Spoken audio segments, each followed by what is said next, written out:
Welcome to the Rig and Farm YouTube channel.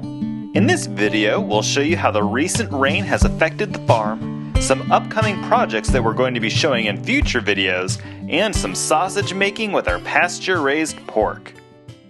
After a few weeks without rain, we finally got a decent amount. This rain gauge we keep in the garden says we got about 2 3/4 inches within just a few days. There were also some strong winds. While working on a project in front of our home, we heard a crash. This tree snapped and fell onto the path to the back side of the property. Luckily, we don't have too many trees super close to the house. On a happier note, the pigs absolutely loved what the rain did for them. These mud pits provided hours of entertainment for the pigs, which in turn entertained us.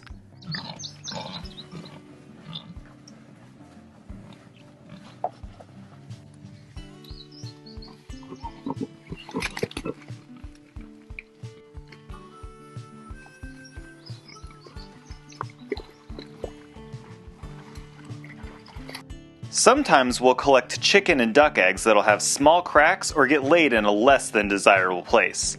Those get fed to the pigs to boost their protein and calcium intake. Nothing goes to waste on this farm. Poe has some bald spots on her side because she made a nest for her new babies. We'll check on them again in about a week to see how many and what colors she had. Our broiler chickens are growing out quite nicely.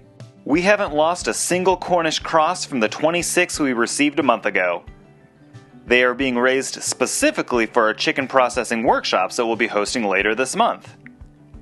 The 2 Red Ranger hens will also be processed at that time.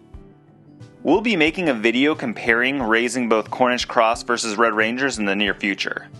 One benefit of the Rangers that we'll be sharing with you now is that they will actually go to roost at night, whereas the Cornish cross do not. We have to pick them up and put each one into the coop every single night to keep them safe from nocturnal predators. This only takes a few minutes, and it's worth it to ensure we don't have any unnecessary losses. One morning when going out to feed them, we were greeted by this visitor. It's a rat snake. We discovered that some mice had made a nest underneath the chick brooders, so that's probably what brought it here. Unfortunately, these snakes will also eat eggs and small chickens, so despite the helpfulness of rodent control, we would rather keep all of our birds alive. We eliminated and buried the snake where it will fertilize our pasture and be a benefit to the farm. Our farm cats, Vin and Ellen, will help keep our rodent population to a minimum. They are much more loving and affectionate than that snake.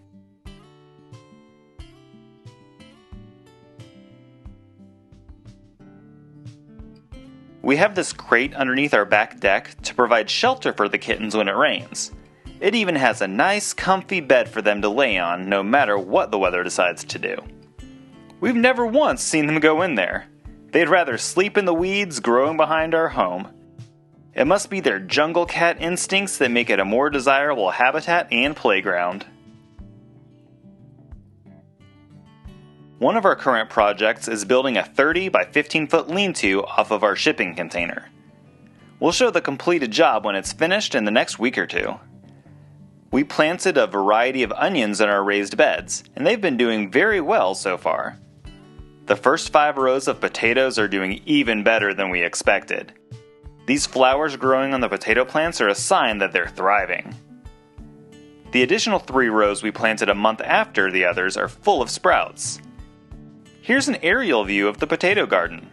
The 2 rows at the top are Pontiac Reds, and the 3 below them are the Adirondack Blue potatoes.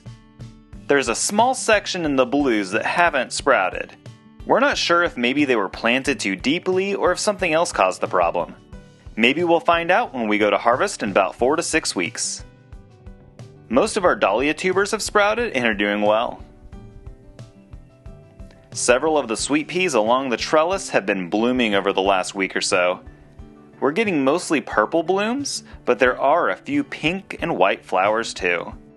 Check out this little bouquet we made from this small harvest.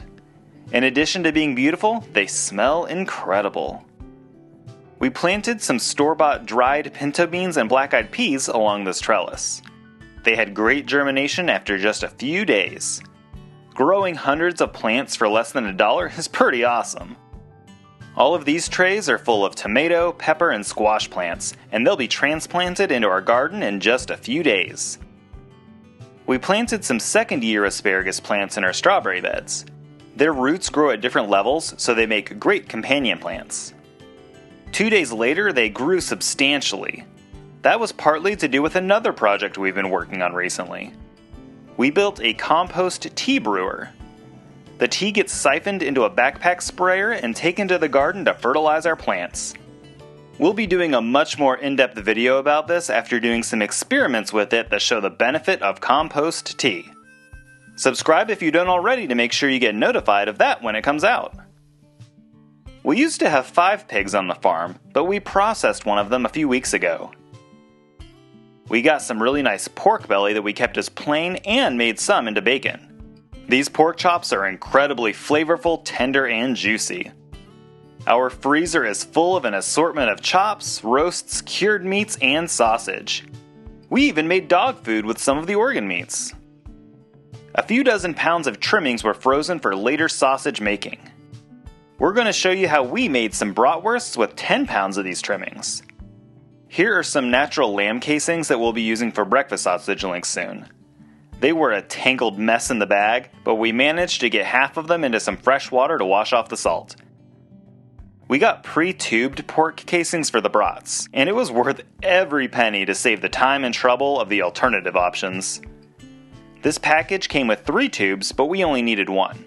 It went into the water with the other casings. Our trimmings were seasoned and loaded into the hopper of our meat grinder. Seasoning prior to grinding helps ensure even distribution of the spices throughout the mixture. The meat was also partially frozen when it went into the grinder to help prevent the fat from melting from the heat created from the friction of the auger. We put about half of the sausage through the grinder a second time and thoroughly mixed it by hand to get an emulsified product. Loading the casing onto the sausage stuffer attachment was so easy because of the included tube.